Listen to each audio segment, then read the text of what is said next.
election season has officially arrived and we at CNBC TV 18 will keep bringing you important political developments, conversations with key leaders and key election issues. Today, we are being joined by the man who changed the political landscape of Maharashtra forever. We are being joined by the Chief Minister of Maharashtra, Shri Eknath Shinde जी. नमस्कार sir, हमसे बात करने के लिए बहुत बहुत शुक्रिया. क्योंकि आपका अर्बन डेवलपमेंट का बैकग्राउंड है तो मैं पहले अर्बन डेवलपमेंट से ही शुरुआत करती हूँ.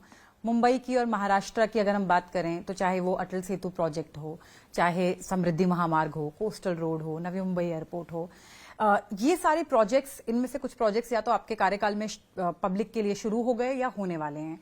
तो अगर आपकी सरकार वापस चुनकर आती है तो अगले 5 साल के लिए महाराष्ट्र के लिए इंफ्रास्ट्रक्चर डेवलपमेंट का कोई रोड मैप अगर आप लोगों ने सोच के रखा है? अब हमारे सरकार का फोकस है डेवलपमेंट और उसमें ज़्यादा करके इंफ्रास्ट्रक्चर. आज मैं कहूँगा कि देश में सबसे ज़्यादा इंफ्रा प्रोजेक्ट जो है हमारे महाराष्ट्र में है और जिससे लोगों को काफ़ी राहत मिलती है. जैसे अटल सेतु आदरणीय प्रधानमंत्री जी ने उसका इनॉग्रेशन किया. आज समय की बचत होती है. 2 घंटे की जगह 15 मिनट में लोग पहुँचते हैं. समय की बचत, पोल्यूशन कम होता है, फ्यूल की बचत होती है और आज सबसे बड़ा जो है समय.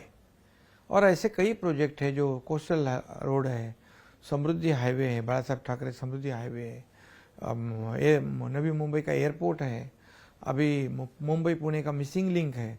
ऐसे कई प्रोजेक्ट है. मेट्रो के का प्रोजेक्ट है जो हमारी सरकार आने के बाद बहुत तेजी से उसका स्पीड बढ़ा दिया क्योंकि पहले पूरी तरह ठप हो चुके थे. आज लोगों को चाहिए काम और इसलिए डेवलपमेंट, इंफ्रा प्रोजेक्ट, इस पे हमारी सरकार फोकस कर रही है. और आगे जाके और कई जो ऐसे एक्सेस कंट्रोल रोड है जैसे मुंबई गोवा है, जैसे नागपुर मुंबई जो हुआ उससे हम और भंडारा, गोंदिया, गढ़चिरौली तक लेके जाएंगे. नागपुर से गोवा तक जाएंगे, शक्तिपीठ. ऐसे पूरे महाराष्ट्र में एक्सेस कंट्रोल का ग्रिड बनाएंगे. किसी भी जगह से किसी भी जगह जाना है महाराष्ट्र के किसी भी कोने से किसी भी कोने में तो 6 से 7 घंटे में वो पहुंचना चाहिए. आज 20-20, 25-25 घंटे लगते हैं. तो ये हमारा डेवलपमेंट का एजेंडा है सरकार का और यही लोगों को चाहिए. Absolutely sir. आपके मुख्यमंत्री कार्यकाल में इस बार आपकी डावोस में दूसरी ट्रिप थी. तो डावोस की ट्रिप कितनी सक्सेसफुल रही? कोई ऐसा प्रोजेक्ट, कोई ऐसा खास MOU जो साइन किया हो आपने जिसके बारे में आप बात करना चाहें? पूरी तरह डावोस का जो ट्रिप है फ्रूटफुल रही. पिछली ट्रिप में 1,37,000 करोड़ के MOUs हुए थे और उसमें 80% एग्जीक्यूशन हुआ था. ये बहुत बड़ी अचीवमेंट है. और दूसरे जो अभी हम इस बार गए तो 3,73,000 करोड़ के MOUs साइन हुए. उसमें स्टील इंडस्ट्री, इसमें इलेक्ट्रॉनिक इंडस्ट्री, इसमें एनर्जी, इसमें और कई लोग यहाँ पर आए. ग्रीन हाइड्रोजन वाले आए, ग्रीन एनर्जी वाले आए, इंफ्रा प्रोजेक्ट वाले लोग आए. काफ़ी लोगों में एक अट्रैक्शन था महाराष्ट्र को लेके क्योंकि हमारी डबल इंजन वाली सरकार है. आदरणीय मोदी जी का, आदरणीय प्रधानमंत्री नरेंद्र मोदी जी का भी सपोर्ट. अब तो एक और इंजन है सर, अजीत पवार जी भी आपके साथ हैं. अजीत पवार भी जुड़ गए. और जब केंद्र और राज्य में एक विचार वाली सरकार होती है, सिमिलर विचारधारा वाली सरकार अगर होती है तो लोगों को भी विश्वास होता है. तो इंडस्ट्रियलिस्ट जो है महाराष्ट्र को पसंद करते हैं. आज हमारा महाराष्ट्र जो है इंडस्ट्री फ्रेंडली स्टेट है. आज यहाँ पर हमारे यहाँ बहुत पोटेंशियल है. इंफ्रास्ट्रक्चर अच्छा है, कनेक्टिविटी है, स्किल मैन पावर है, सब कुछ है. और हमारी सिंगल विंडो क्लियरेंस सिस्टम है. गवर्नमेंट ने पॉलिसी चेंज कर दी, सब्सिडी देते हम और जो नया इंडस्ट्री आता है उसको रेड कारपेट देते ताकि लोग आवे यहाँ पर इन्वेस्ट करें. और आज यहाँ पर इन्वेस्टमेंट आता है तो रोजगार होगा, लाखों लोगों को रोजगार मिलेगा. और इसलिए इस बार की दावोस की ट्रिप बहुत ही सक्सेस रही. और वहाँ हमें 3,73,000 करोड़ का तो MOU साइन हुआ, लेकिन वहाँ कुछ कमिटमेंट आई थी. वो कमिटमेंट भी यहाँ फुलफिल हो गई। 40,000 करोड़ की जो आर्सेल मित्तल स्टील इंडस्ट्री, उसने एमओयू साइन कर दिया। ग्रीन हाइड्रोजन वाले आए थे, उन्होंने एमओयू साइन किया, क्योंकि ग्रीन हाइड्रोजन हमारे आदरणीय प्रधानमंत्री जी की भी सोच है कि ग्रीन हाइड्रोजन को बढ़ावा मिले, और हमारा राज्य पहला राज्य है कि ग्रीन हाइड्रोजन को हम लोग प्रमोट कर रहे हैं, बढ़ावा दे रहे हैं। क्योंकि इसलिए इंडस्ट्री को चाहिए सेफ्टी और चाहिए सहूलियत या फैसिलिटी, वो देने का काम हमारी सरकार कर रही है। इसलिए मैं अपील करूंगा आपके माध्यम से, जो हमारे इंडस्ट्रियलिस्ट हैं, अभी मैं जब दावोस में गया था, बहुत महाराष्ट्र के बारे में अट्रैक्शन था, और इसलिए तो 3,73,000 करोड़ के एमओयूज हुए। तो इसलिए मैं अपील करूंगा कि आप आइए महाराष्ट्र में, आपका स्वागत हम करेंगे, और यहाँ पर जो भी सुविधा है, सिंगल विंडो क्लियरेंस है, परमिशंस है, सब्सिडीज है, वो देने का काम हमारी सरकार करेगी। और इंडस्ट्री हमारे लिए यहाँ पर एम्प्लॉयमेंट जनरेट करने के लिए बहुत बड़ा साधन है, और इसलिए उनको रेड कारपेट हम देंगे। आपके माध्यम से मैं अपील करता हूँ कि जो यहाँ इंडस्ट्री है वो एक्सपांड करे, नई इंडस्ट्री आवे यहाँ पर, उनको किसी भी बात की कोई भी तकलीफ इस राज्य में नहीं होगी। पूरा कोऑपरेशन देने का काम हमारी सरकार करेगा। एब्सोल्युटली। आपने पोटेंशियल की बात की सर, अब इसमें विपक्ष के कुछ आरोपों की बात भी कर लेते हैं। उनका कहना है कि एक एक करके जो संस्थान हो, चाहे महत्वपूर्ण संस्थान मुंबई महाराष्ट्र के या फिर प्रोजेक्ट हो, वो महाराष्ट्र के बाहर जा रहे हैं। फॉक्सकॉन वेदांता के साथ क्या हुआ वो हमने सबने देखा। डायमंड बोर्स एक एग्जाम्पल दिया जाता है। फिल्म सिटी, अब नोएडा में भी एक फिल्म सिटी तैयार है। माना ही जाता है कि इससे मुंबई की चीजों का इम्पोर्टेंस कम हो जाएगा। इसको लेकर के आपका क्या कहना है? क्या अश्योरेंस देना चाहेंगे इंडस्ट्री को कि क्या मुंबई अब उस तरह का इंडस्ट्रियल शहर और महाराष्ट्र नहीं रहा उस तरह का इंडस्ट्रियल राज्य, या फिर आपको लगता है कि इन आरोपों में कोई दम नहीं है? ये बात फिजूल की बात है, ये फिजूल के आरोप है, ये झूठे आरोप है। फॉक्सकॉन कंपनी जो वेदांता, वो तो उन्होंने पहले ही तय कर लिया था। हमारी सरकार तक तो 2 महीना भी नहीं हुआ था, तो पहले ही तय कर लिया था, क्योंकि वो आया, उसको हमारी हेल्प नहीं हुआ, उसको मदद नहीं मिली, तो उसने सोचा यहाँ कुछ होने वाला नहीं। उसको क्या पता कि हमारी सरकार आने वाली है, नई सरकार आने वाली है। तो नई सरकार आने के बाद आज आपने डायमंड के बारे में कहा, एमओयू साइन 50,000 करोड़ के एमओयू जेम्स ज्वेलरी ने नवी मुंबई में किया, दावोस में। वो कहते कि हम नवी मुंबई नहीं छोड़ेंगे। तो ये सब आरोप जो है आज झूठे आरोप है। ये हम अगर फिर इतने बड़े पैमाने पर एमओयू साइन क्यों होते? आज इतनी इंडस्ट्री क्यों आ रही है? क्योंकि उनको विश्वास है आज हमें यहाँ मदद मिलेगी, आज हमें परमिशन तुरंत मिलेगी। आज सेंट्रल गवर्नमेंट का भी सपोर्ट है, मोदी जी का भी सपोर्ट है, स्टेट गवर्नमेंट का भी सपोर्ट है। तो लोगों एक एश्योरेंस होना चाहिए जो इन्वेस्ट करते हैं। अगर अभी हम देखते हैं तो इन फॉरेन डायरेक्ट इन्वेस्टमेंट में नंबर 1 है महाराष्ट्र। पिछली सरकार में 2 तीसरे नंबर में गए थे। तो ये क्या है?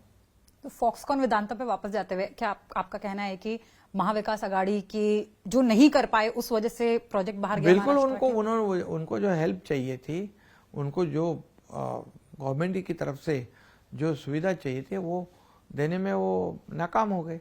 अभी यहाँ पर जो लोग आ रहे हैं वो सेमीकंडक्टर बनाने वाले भी आ रहे हैं, एनर्जी वाले भी आ रहे हैं, स्टील वाले भी आ रहे हैं, इंफ्रास्ट्रक्चर वाले भी आ रहे हैं, कई लोग आ रहे हैं, क्योंकि यहाँ पर ग्रीन एनर्जी वाले आ रहे हैं, ताकि उनको भरोसा है सरकार एक काम करने वाली सरकार है, ये निर्णय लेने वाली सरकार है। सर, निर्णय की आपने बात की, जब आप मुख्यमंत्री पद पे जस्ट बैठ आए ही थे, आपने एक वादा किया था कि अगले 2 साल में मुंबई पॉटहोल फ्री हो जाएगी, कंक्रीट की सड़कें बन जाएंगी।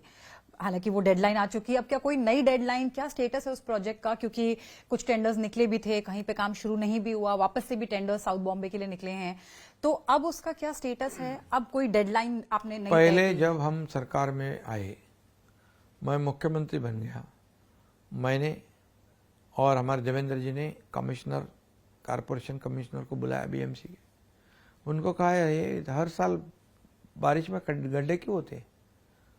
तो बोले हम रिपेयर करते हैं उसको वापस। बोले क्यों, कंक्रीट के रोड नहीं कर सकते हम? तो बोले कर सकते हैं। फिर क्यों रोका है? तो समझ जाओ कि हर साल वही रिपेयर करना। मैंने उनको पूछा, बोले पिछले 10-15 साल में कितने खर्च हुए? 3,500 करोड़ रुपया रिपेयरिंग पे। तो जैसे ही मैंने उनको कहा कि अभी आप 2 फेज में पूरे कंक्रीट के रोड बनाओ। पहले फेज में 6,000 करोड़ के कंक्रीट के रोड के टेंडर हो गए, अभी काम शुरू हो गया। दूसरे फेज का जो अभी उसका प्रोसेस जो है वो कंप्लीट हो रहा है, और अगले बिल्कुल 2 साल के अंदर पूरा मुंबई तो आप सीएनबीसी टीवी चकाचक हो जाएगा एकदम। 2026 Mumbai will be pothole free in next 2 years, 2.5 years। That's a lovely statement sir. एक और चीज, और ये मतलब आप ये समझिए कि जितने भी लोगों से मैं मिलती हूँ और जो जानते हैं कि मैं जर्नलिस्ट हूँ, तो वो ये जरूर जानना चाहते हैं कि कभी सीएम सर से मिलने का मौका मिले तो आप ये जरूर पूछिएगा कि मुंबई में खासकर कि फिलहाल कंस्ट्रक्शन की जो इतनी साइट्स खुली हैं, बिल्कुल समझ सकते हैं कि मॉडर्नाइजेशन के लिए है, अर्बनाइजेशन के लिए, डेवलपमेंट के लिए है, आने वाले बेहतर कल के लिए, लेकिन फिलहाल के लिए जो वर्तमान है वो सफर कर रहा है। आप जिस भी गली में जाएं, जिस भी रोड में जाएं, सड़कें खुदी हुई हैं, कोई ना कोई कंस्ट्रक्शन साइट है, रात में आप सो नहीं सकते क्योंकि काम चल रहा है। तो कोई डेडलाइन मुंबईकर्स को आप देना चाहेंगे कि उनका वर्तमान कब शांत होने वाला है? अभी जितने कंस्ट्रक्शन साइट है, जो एमएमआरडी के हो या प्राइवेट हो, उनको कहा है कि आपके वजह से पोल्यूशन नहीं फैले, डस्ट मिट्टी नहीं उड़े। लेकिन वो फॉलो नहीं हो रहा सर। हाईकोर्ट ने अभी रिसेंटली पुल अप किया था स्टेट गवर्नमेंट को भी और प्राइवेट कंस्ट्रक्शन साइट्स वालों को कि आपको ऑर्डर दिए हैं कि आप वहां पे पोल्यूशन को कर्ब करें, बिल्कुल, फिर भी आप नहीं कर रहे हैं, तो वो फॉलो नहीं हो रहा है सर। नहीं, उसके लिए बिल्कुल कुछ फॉलो करेंगे, हाईकोर्ट ऑर्डर बिल्कुल फॉलो करेंगे। हमने डीप क्लीन ड्राइव शुरू किया है। डीप क्लीन ड्राइव एक कंसेप्ट शुरू करने के बाद आज आप देखते हैं कि कभी रोड की धुलाई होती थी, कभी किसी ने देखा नहीं होगा, तो आज बड़े पैमाने पर डीप क्लीन ड्राइव कर रहे हैं, लोग वहां जुड़ रहे हैं, लोग भी आ रहे हैं। जैसे मोदी जी ने 2014-15 में स्वच्छ भारत अभियान शुरू किया, तब लोगों ने बहुत ही टिप्पणी की कि ये फोटो सेशन है, लेकिन बल्कि फोटो सेशन नहीं, वो एक्चुअल सफाई। और आज हम देखते हैं कि मुंबई में लोग जुड़ रहे हैं, ये एक बहुत बड़ा मूवमेंट है। और डीप क्लीन ड्राइव की वजह से डेब्रिज हटेगा, मिट्टी हटेगी, रास्ते की धुलाई होगी, अंदर की गलियां साफ हो जाएगी, पब्लिक टॉयलेट साफ हो जाएंगे। बड़े पैमाने पर ग्रीन कवर हम करते हैं, ट्री प्लांटेशन हम कर रहे हैं पोल्यूशन कम करने के लिए, और उसका असर भी हो रहा है। लेकिन ये जो कंस्ट्रक्शन को लेकर के, ट्रैफिक से लेकर के, नॉइज पोल्यूशन की जो समस्याएं, कितने महीनों, कितने सालों में मुंबई ट्रैफिक में का भी राहत देखो ना, मिलेगी? ये कोस्टल का एक पार्ट शुरू हो जाएगा। ये कोस्टल हाईवे जो मुंबई का है, एमटीएचएल की वजह से ट्रैफिक कम हो जाएगी। अभी मेट्रो, अभी कोस्टल जो है वो सेकंड पार्ट मई तक हो जाएगा, और ये विरार से, वर्सोवा से लेके आगे उत्तन मीरा भाईंदर से लेके विरार तक जाएगा, तो ये ट्रैफिक खत्म हो जाएगी। मतलब मई तक कुछ राहत मिलने की उम्मीद है? मई को ये सेकंड फेज जो है कोस्टल का वो कंप्लीट होगा। तो ये मुंबई में भी यहाँ की जो ट्रैफिक है उसको डीकंजेस्ट करने का काम भी सरकार और बीएमसी मिलकर निश्चित रूप से करेगी। थोड़ा सा आपको मुंबई से बाहर ले जाती हूँ सर। मराठा आरक्षण जो है वो फिलहाल एक बड़ा मुद्दा है, आप लोग के लिए एक राजनीतिक मुद्दा भी बनता जा रहा है, और आगे कुआं पीछे खाई वाली स्थिति भी हो सकती है महाराष्ट्र सरकार की, क्योंकि एक तरफ कोर्ट के रेस्ट्रिक्शन है, जब आप कोर्ट की तरफ जाते हैं तो उनका 50% वाला कैप है, एक तरफ जब आप कुंभी सर्टिफिकेट बांट रहे हैं तो पूरी तरह से मराठा समाज भी आश्वस्त नहीं है, और ओबीसी समाज का कहना है कि उनके हिस्से की जो जो लाभ है वो मराठा समाज को दिया जा रहा है। इसमें राजनीतिक बैलेंस भी ऊपर नीचे हो रहा है। आपकी सरकार के अंदर भी बहुत सारी असहमतियां हैं। छगन भुजबल जी जो हैं वो अलग नाराज चल रहे हैं इस चीज को लेकर के, तो इसको कैसे बैलेंस करने वाले हैं सर? एक स्पेशल अधिवेशन आप लोग बुला रहे हैं एक दिन का। हाँ बिल्कुल, इसमें मैं एक बात स्पष्ट करना चाहता हूँ कि मराठा रिजर्वेशन, मराठा आरक्षण देने के लिए सरकार ने स्पेशल अधिवेशन बुलाया है 20 तारीख को, और उसकी बैकवर्ड कमीशन की रिपोर्ट भी आएगी अभी। और मराठा रिजर्वेशन देते समय ओबीसी को बिल्कुल हम धक्का नहीं लगाएंगे, ओबीसी का कम नहीं करेंगे, किसी के ऊपर अन्याय नहीं होगा, क्योंकि सभी समाज हमारे लिए, सरकार के लिए एक समान है। फिर वो कैप कैसे मैनेज होगा? लेकिन यहाँ पर जो कैप मैनेज, ये सुप्रीम कोर्ट ने जब फैसला दिया था, मराठा रिजर्वेशन रद्द कर दिया था, तब उन्होंने एक विंडो रखी थी कि यहाँ पर एक्सेप्शनल और एक्स्ट्रा ऑर्डिनरी सरकमस्टेंस में सरकार चैलेंज कर सकते हैं। ज्यादा डिसीजन ले सकती है रिजर्वेशन देने का। आज इसलिए जो मराठा समाज जो है एजुकेशनली और सोशली बैकवर्ड, अभी पहले कहा था कि फॉरवर्ड, तब वो फॉरवर्ड था तो उसको रिजर्वेशन देने की जरूरत नहीं। तो ये जो रिपोर्ट था, रिपोर्ट सही ढंग से वहां प्रेजेंट नहीं किया गया। गायकवाड़ रिपोर्ट गायकवाड़ रिपोर्ट जो है सुप्रीम कोर्ट में ढंग से प्रेजेंट नहीं किया। कौन सा, थोड़ा सा आप मुझे एलाबोरेट कर पाए कौन सा हिस्सा सर, क्योंकि गायकवाड़ रिपोर्ट में भी उन्हें बैकवर्ड एजुकेशनली और सोशली बैकवर्ड बिल्कुल, बताया था। तो लेकिन कैसे है, वो सैंपल भी थोड़ा कम साइज का था और कोर्ट कन्विंस नहीं हुआ। कन्विंस करना चाहिए था। हालांकि मराठा समाज आज backward socially, educationally, economically backward है, क्योंकि आज माताड़ी कामगार है, उस तोड़ मजदूर है, घरेलू कामगार महिला काम करती है, कितने तो लोगों ने सुसाइड किया है। कई लोग ऐसे हैं जो लैंडलेस है, जो कम जमीन वाले हैं, ऐसे भी लोग हैं। तो ये किसान जो है मराठा समाज के, कितने किसानों ने तो आत्महत्या की है, खास करके मराठवाड़ा। फिर मराठवाड़ा में। लेकिन आप लोग ऐसे तलवार की धार पे चलने वाली स्थिति नहीं है, क्योंकि जैसा कि मैंने कहा कि कुछ एक समाज, खास करके ओबीसी समाज, आश्वस्त नहीं है अब तक, क्योंकि वो तो रैली भी निकालने वाले थे और सब होने वाला देखिए था।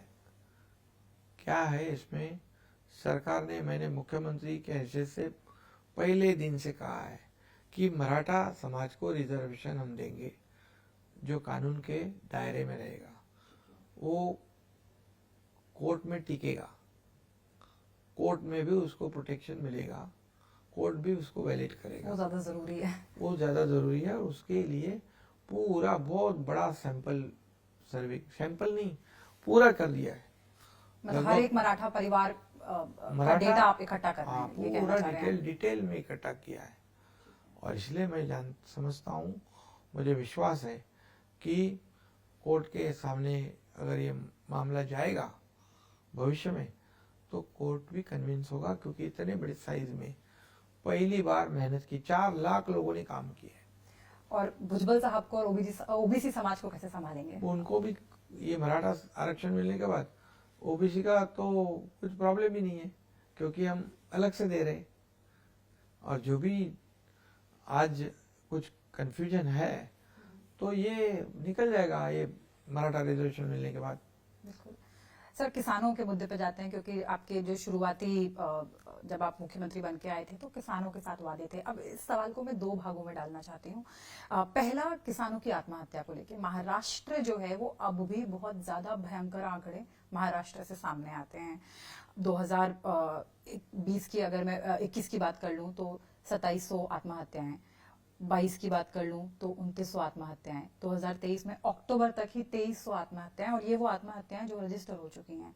तो हम सुधर नहीं रहे हैं उस मामले में, कहीं से कहीं तो कोई ये बदलाव बहुत नहीं है। दुख की बात है, और ये सरकार के लिए भी दुर्भाग्य की बात है। आप इसको मैनेज कैसे करेंगे सर? नहीं, क्योंकि ये तो मैंने- कोई सरकार, इस मामले में कोई सरकार कुछ नहीं कर पा रही है। नहीं, लेकिन हम जब सरकार किसानों को जितना देना चाहिए उससे ज्यादा दे रही है। हमारी सरकार ने एनडीआरएफ के नॉर्म्स जो है वो बदल दिए, दुगना दे दिया। जब नुकसान होता है तो मुआवजा जो देना है वो ज्यादा देते हैं हम, 2 हेक्टर की जगह 3 हेक्टर देते हैं। दूसरी बात, जो आदरणीय प्रधानमंत्री जी 6,000 रुपये सालाना देते हैं, उसमें और हमारी सरकार ने 6,000 ऐड कर दिए। अभी सालाना 12,000 रुपये मिलेंगे। फसल बीमा जो है, पहले किसानों को पैसा भरना पड़ता, अभी किसान पैसा नहीं भरेंगे, 1 रुपये देंगे सिर्फ, और बाकी पैसे गवर्नमेंट भरेगी। और उनको जो भी और बाकी सपोर्टिव सिस्टम जो है, जो ड्रिप इरिगेशन है और बाकी जो उनको सपोर्ट है, वो हमारी सरकार करती है, ताकि आत्महत्या ना हो। तो ये सब हमारी सरकार आने के बाद ये किसानों के फेवर की सरकार है, किसानों की सरकार है, और इसलिए हम जितना भी किसानों के लिए कर पाएंगे कर रहे हैं। लेकिन सर मुआवजों की आपने बात करी, और क्योंकि मैं किसानों के मुद्दों को कवर करती हूँ, मैं खास करके महाराष्ट्र पे ज्यादा हमारा फोकस रहता भी है, क्योंकि क्योंकि हम फिलहाल महाराष्ट्र के किसानों की बात कर मैं रहे भी हैं। किसान का बेटा हूँ, जी, इसलिए लेकिन मैं बहुत भली भांति जानता हूँ किसान का दुख। तकलीफ। लेकिन जो मुआवजों की बात है सर, जैसे कि मैं अगर प्याज की बात कर लें, या फिर जो बेमौसम बरसात से पिछले साल की अगर बात करें तो 3 से 4 इंसिडेंट्स अलग अलग इंटरवल्स पे ये हुआ था। लेकिन किसानों का कहना है कि अनाउंसमेंट्स, घोषणाएं सरकार की तरफ से हो जाती हैं, लेकिन हम तक उसका फायदा नहीं पहुंचता। उसके लिए आप क्या करेंगे? वो क्यों हो रहा है किसानों के साथ ऐसा, और कैसे देखिए, रेक्टिफाई कर सकते हैं? प्याज के जब समय पे 350 रुपया ग्रांट सरकार ने दी। करेक्ट। दूसरी बात, जब पिछले सरकार ने जो रेगुलर कर्ज रीपेमेंट करता था लोन का, उसको 50,000 रुपये इंसेंटिव की बात कही थी। उसके इंसेंटिव के 50,000 रुपये पिछले सरकार ने नहीं दिए, हमारी सरकार ने दिए। एक क्लिक में सब किसानों को पैसे मिले। अभी ये जो मुआवजे की बात है, ठीक है, कुछ गिने चुने लोगों को कुछ तक कंप्लेंट होगी, लेकिन हमारी सरकार जो है वो किसानों को उनका मुआवजा मिलना चाहिए, इसके लिए पूरी सिस्टम बिठाई है। अभी कंप्लेंट, अभी अपोजिशन वाले तो बिल्कुल नहीं, मैं किसानों की बात कर रही हूँ सर, ये क्योंकि अब जैसा कि मैंने कहा कि ये मैं कवर करती हूँ, तो बड़े सारे किसान जो हैं वो कहते हैं कि हम तक मुआवजा पहुंचता नहीं है, अब तक नहीं। पहुंचा नहीं है। जो पिछले साल प्याज के लिए आप अनाउंस हुआ था, अगर वो अब तक ऐसा नहीं पहुंचा। कहीं पर है जी। तो मैं खुद एज ए मुख्यमंत्री मैं उसके ऊपर ध्यान दूंगा। बिल्कुल सर। नासिक का बेल्ट सबसे ज्यादा परेशान है उस चीज को लेकर के, क्योंकि नासिक की बात कर रहे हैं, तो अगला सवाल में जो नीतियां हैं, सरकारी नीतियां, उसके बारे में पूछना चाहती हूँ। क्योंकि आपकी महायुति की सरकार है, केंद्र में बीजेपी की भारी बहुमत की सरकार है, तो एक जो नीति है जिसने महाराष्ट्र के किसानों को, खासकर की प्याज के किसानों को बहुत तकलीफ पहुंचाई है, वो है निर्यात बंदी, एक्सपोर्ट बैन। अब मतलब फूड सिक्योरिटी को ध्यान में रखते हुए और दाम, रिटेल के दाम ना बढ़े, उसे ध्यान में रखते हुए सरकार का कहना है कि हमने एक्सपोर्ट बैन लगाया। हाँ, ये ग्राहकों का विचार करके। करेक्ट। लेकिन महाराष्ट्र के किसानों को दरअसल यही नाराजगी है कि ग्राहकों का सोच लेती है सरकार, हमारा नहीं सोच रही। नहीं, बिल्कुल। टमाटर की तरह तो भाव बढ़े भी नहीं थे, और क्यों इस तरह से दाम बढ़ा दिए? किसानों के बारे में हम लोग जरूर सोचेंगे। तो आप क्या जी, किसानों के लिए जो कुछ उनको ग्रांट देना है या मदद करनी है तो बिल्कुल सरकार करेगी। किसानों को ऐसे ही छोड़ेगी नहीं, और किसानों को नुकसान है, सरकार देखते बैठेगी, हाथ पे हाथ रखकर ऐसा नहीं करेगी सरकार। गुड टू नो सर, क्योंकि मैंने कहा कि महायुति की आपकी सरकार है और केंद्र में भारी बहुमत के साथ बीजेपी की सरकार है, तो क्या प्याज के ऊपर से एक्सपोर्ट पे जो बैन लगा है वो हटाने के लिए कोई अपील, आप नहीं, कोई बातचीत जारी है या कुछ? हमने लेटर भी लिखा है, पीयूष गोयल जी को भी लिखा है और केंद्र सरकार को भी लिखा है, देखते हैं। लेकिन जब तक उनको ऐसे ही छोड़ेंगे नहीं हम, चलो नहीं हो रहा है तो आप ऐसे ही बैठो, तो उनको जो भी हेल्प करना है हम जरूर करेंगे। जैसे 350 रुपए ग्रांट हमने दी है, वैसे हम सोचते हैं क्या करना है किसानों के बारे में। सर, अब थोड़ा सा मैं राजनीतिक सवालों की तरफ आना चाह रही हूँ। इस बार जब चुनाव होंगे लोकसभा के, पहले लोकसभा की बात कर लेते हैं, विधानसभा में तो अभी भी कुछ महीने बाकी हैं। महायुति के लिए, आपकी युति के लिए और शिवसेना का ये जो नया फॉर्म है शिवसेना का, एक लिटमस टेस्ट की तरह है ये चुनाव। इस बार बिल्कुल समझ में आ जाएगा कि भाई जनता किसके साथ है। तो कौन से मुद्दे लेके आप जनता के बीच जाने वाले हैं वोट मांगने? मैंने पहले कहा कि डेवलपमेंट, लोग काम चाहते हैं, लोग डेवलपमेंट चाहते हैं, उनको जो भी बेसिक एमिनिटी जो है वो चाहते हैं। तो इसलिए हमारी सरकार डेवलपमेंट के मुद्दे पर ही लोगों के सामने जाएगी, क्योंकि हमारे 1.5 साल में 2 साल में देखा है उन्होंने काम, सरकार का काम देखा है, पिछले सरकार का भी काम देखा है। कई प्रकल्प तो बंद थे, कई प्रकल्प तो बंद कर दिए। अभी जैसे मेट्रो के काम, मेट्रो 3 के काम, समृद्धि हाईवे का काम, हमारी सरकार आने के बाद उसको तेजी आ गई, बुलेट ट्रेन का काम शुरू हो गया। और इसलिए मैं तो यही कहूँगा कि जैसे आज लोग चाहते हैं सब जगह काम चले, ये हमारा राज्य जो है, मैं पहले भी कहा कि इंफ्रा प्रोजेक्ट में नंबर 1 पे है। तो लोग किसको वोट करेंगे? जो प्रोजेक्ट बंद करते हैं, जो घर में बैठते हैं। मैं उसी पे आने वाली थी। क्या काम करने वाली सरकार को लोग वोट देंगे? करेक्ट, मैं उसी पे आने वाली थी। देखिए, ठाकरे गुट का कहना है, और जो भी अंश अब महाविकास आघाड़ी का बच गया है, क्योंकि अब तो पूरी तरीके से बदल ही गई है चीजें। उनका कहना है कि जिस तरह से पार्टी तोड़ी गई, जिस तरह से बाला साहेब ठाकरे के बेटे से उनकी पार्टी छीन ली गई, इसका जनता पे बहुत प्रभाव है और सिंपैथी जो है, जो हमदर्दी है, वो जनता की ठाकरे गुट के साथ है। तो इस पे आपका क्या ऐसा कहना कौन है? कहता है? ये विपक्ष का कहना है। उनका और है क्या ना, जी जनता आपको का कहना नहीं है, ये उनका कहना है। सिंपैथी पाने के लिए ऐसे देखो काम करने वाले लोगों के साथ रहते लोग रोज के रोना धोना करने वाले के साथ नहीं रहते, निगेटिव बातें करने वालों के साथ जनता नहीं है। वो उनको लगता है ऐसा कि सिंपैथी हमारे साथ है, लेकिन अभी जहां मैं जाता हूँ हजारों की तादाद में लोग आते हैं, लोग समझते ये तो मुख्यमंत्री हमारा है, मैं जनता के अंदर, जनता के जमीन से जुड़ा हुआ मैं हूँ। तो सिंपैथी वेव जैसा कुछ नहीं आपके? नहीं, लोग कैसे, लोग तो देखो, लोग देखते हैं आज इस राज्य में प्रोजेक्ट के काम शुरू है, स्कीम दे रहे हैं हम, योजना शुरू है, कई सभी सेक्टर को, किसान, महिलाओं के लिए हमने एसटी में 50% सहूलियत दे दी, एसटी फुल हो गई। वो महिला हमारी बहन कहती है उसके हस्बैंड को, आप रुको, मैं आधे टिकट में जाके बाजार करके आती हूँ। सर, आपने मुझे महिलाओं का अच्छा याद दिलाया, मैं थोड़ा सा फिर से डाइग्रेस करना चाहूंगी। नहीं, मैं उसको योजना जी आपको जी जी बताऊं। बिल्कुल बिल्कुल। लेक लाड़की योजना जो है, एक लेक लाड़की लखपति, आज एक लड़की का जन्म होता है तो 5,000 रुपए देते हैं, उसकी 18 साल तक 1,01,000 रुपए उसके खाते में जमा होता है। आज महिला बचत गट जो है, सेल्फ हेल्प ग्रुप, उसको हमने रिवॉल्विंग फंड बढ़ा दिया, उसको खुद के पैरों पे खड़ा रहने की ताकत सरकार दे रही है, उसको उसने बनाए हुई चीजों का ब्रांडिंग मार्केटिंग हम कर रहे हैं, उसको हेल्प कर रहे हैं। और जो किसान है उनको तो आप पहले बताया मैंने, ये युवाओं को नौकरियां दे रहे हैं। पहली बार सरकार ने गवर्नमेंट नौकरियां के ऊपर का बैन हटा दिया। आज स्किल डेवलपमेंट स्टार्टअप सबसे ज्यादा हमारे यहाँ है, लाखों लोगों को, युवाओं को रोजगार मिल रहा है, जॉब फेयर ले रहे हैं हम, और कई लोगों को खुद एम्प्लॉयमेंट जनरेट करने वाले बना रहे हैं। हमारे बाला साहब ठाकरे कहते थे नौकरी मांगने से नौकरी देने वाले तैयार करो, तो हम उसको भी तैयार कर रहे, छोटे छोटे उद्योग शुरू हो जाए तो कई लोगों को नौकरियां मिले। तो इसमें सरकार एक तरफ इंफ्रा प्रोजेक्ट कर रही है, एक तरफ सीनियर सिटीजन के लिए भी हमने मुफ्त में एसटी का ये दे दिया उनको। अभी जो छोटी मोटी चीजें लेनी है सीनियर सिटीजन को, उसके लिए हमने वयोश्री योजना बना दी। उनका टाइम पास उनको होना चाहिए, सब एक ग्रुप रहता है उनका, उसके लिए एक मनोरंजन होना चाहिए, उसके लिए हर कारपोरेशन काउंसिल को, कलेक्टर को कहा है उनके लिए एक जगह निश्चित करो। ये सब जो है ये सीनियर सिटीजन के लिए, ये महिलाओं के लिए, युवाओं के लिए, किसानों के लिए, कामगारों के लिए, सभी वर्गों के लिए हमारी सरकार काम कर रही है। और यही आपके चुनावी मुद्दे भी रहेंगे। जैसा कि मैंने कहा, थोड़ा सा डाइग्रेस करूंगी मैं, महिला सुरक्षा, महिलाओं के बारे में आपने बात की, मैं महिला सुरक्षा के बारे में बात करना चाहूंगी। मुंबई और महाराष्ट्र, खास करके मुंबई महिला सुरक्षा के लिए जाना जाता था।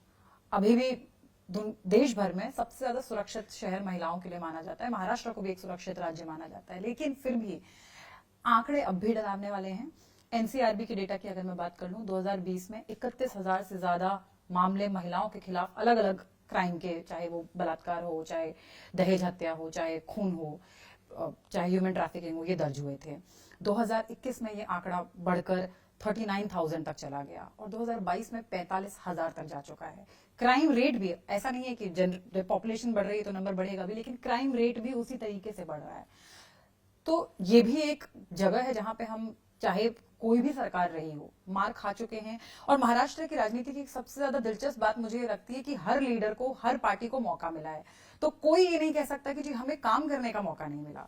तो महिलाओं को, हमको तो थोड़ा ही समय मिला है ना, लेकिन महिलाओं को अभी हम फेल कर रहे हैं। नहीं, महिलाओं के लिए आज आपने बताया, आंकड़े तो बता दिए, लेकिन यहाँ पर अभी, पहले तो क्या एफआईआर दर्ज होते कि पता नहीं मुझे, लेकिन हमारी सरकार में हमारा होम डिपार्टमेंट और हमारी पूरी होम मिनिस्टर की भी इंस्ट्रक्शन है, मेरी भी इंस्ट्रक्शन है, हर महिलाओं के ऊपर कहीं पर भी अत्याचार हो तो तुरंत एफआईआर लॉन्च करो। कन्विक्शन रेट बढ़ गया है, और ये जो ज्यादती करते हैं उनको डर भी होना चाहिए, ये डर कानून का, तो क्लियरली नहीं है, तभी आंकड़े बढ़ते जा रहे हैं। इसलिए तो अभी जो महिला सुरक्षा है, आज पुलिस, हमारी मुंबई की पुलिस है, मुंबई कारपोरेशन है, ये उनको कहा है कि महिला जहां भी कुछ भी तकलीफ हो तो 5 मिनट के अंदर उसको हेल्प चाहिए, पहुंचनी चाहिए।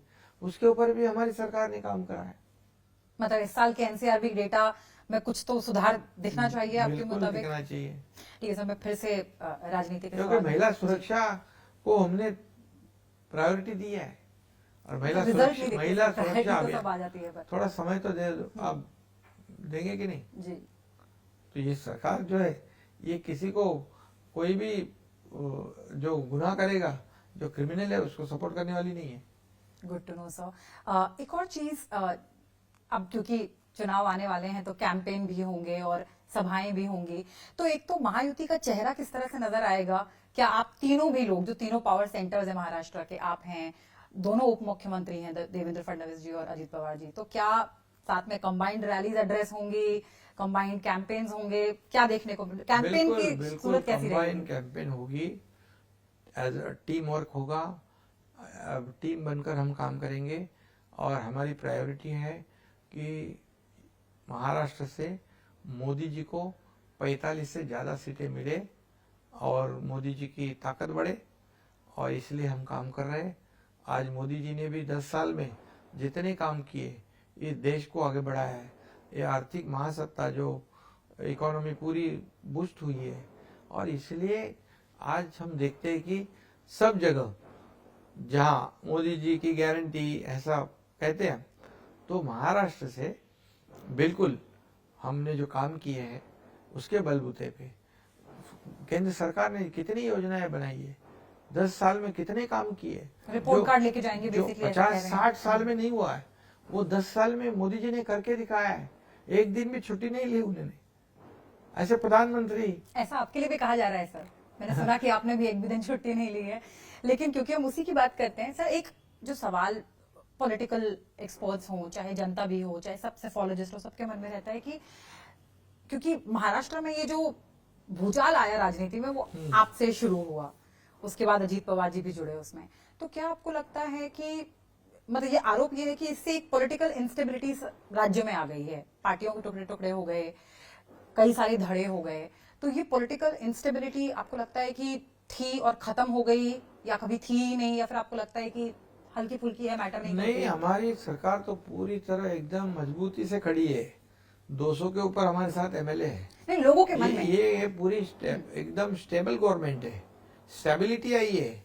जो पहले आपने कहा कि पहले हो सकता था, लेकिन अभी स्टेबिलिटी आई है। लोग भी समझते हैं कि ये सरकार, तो विपक्ष तो पहले दिन से, जब से मैं मुख्यमंत्री बना, रोज कहते थे सरकार गिरेगी, सरकार गिरेगी, नए नए ज्योतिष महामंडल आते थे, सरकार गिरेगी। सरकार तो बढ़ते मजबूत होते गया, हमारी सरकार मजबूत होती गई, अजीत दादा भी आ गए, जुड़ गए, मोदी जी के नेतृत्व पर विश्वास रखकर रोज कई लोग आ रहे।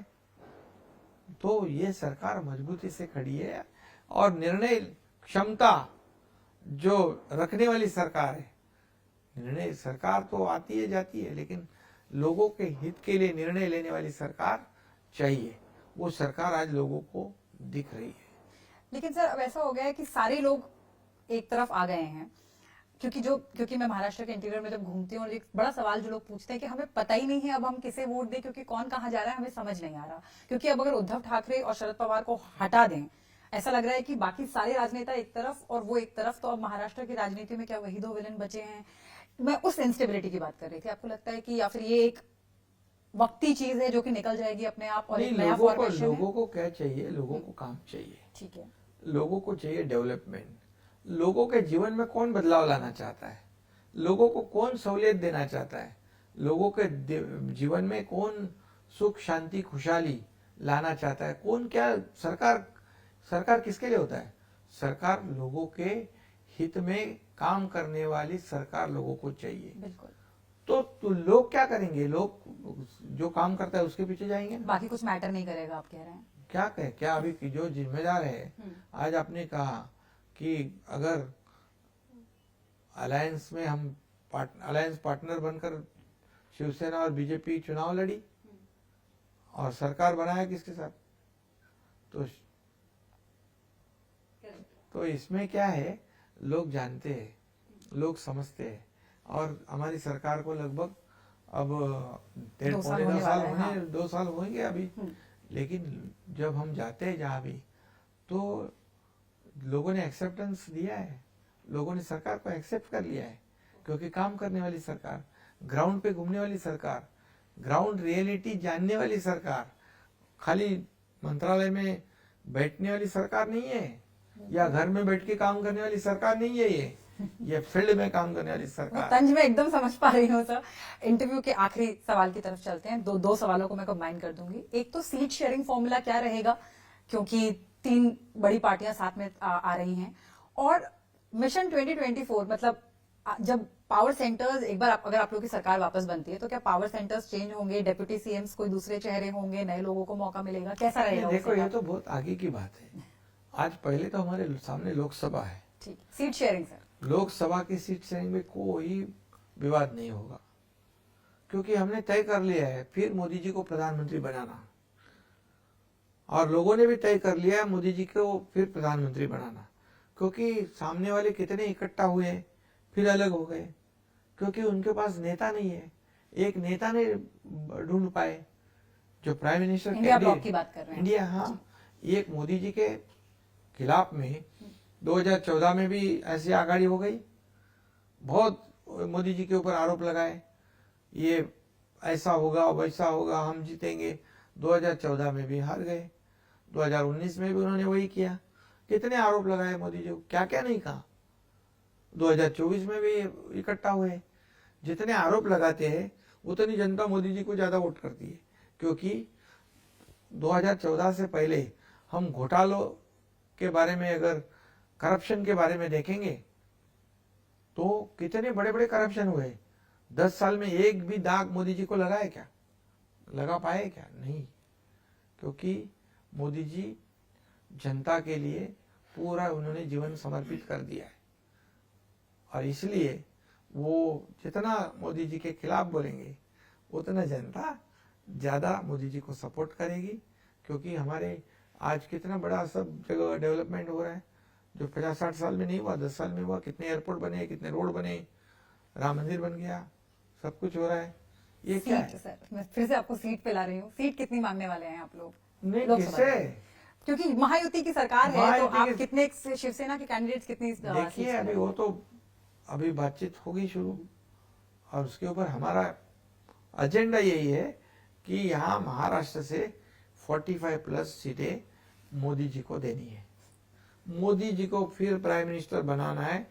इसलिए हमारे तीनों पार्टी या हमारे जो अलायंस, बाकी भी आगाड़ी जो हमारी महायुति जो है, हमारे साथ और जुड़ते जाएंगे लोग, कारवा बढ़ते जाएगा। हमसे बात करने के लिए बहुत बहुत शुक्रिया सर.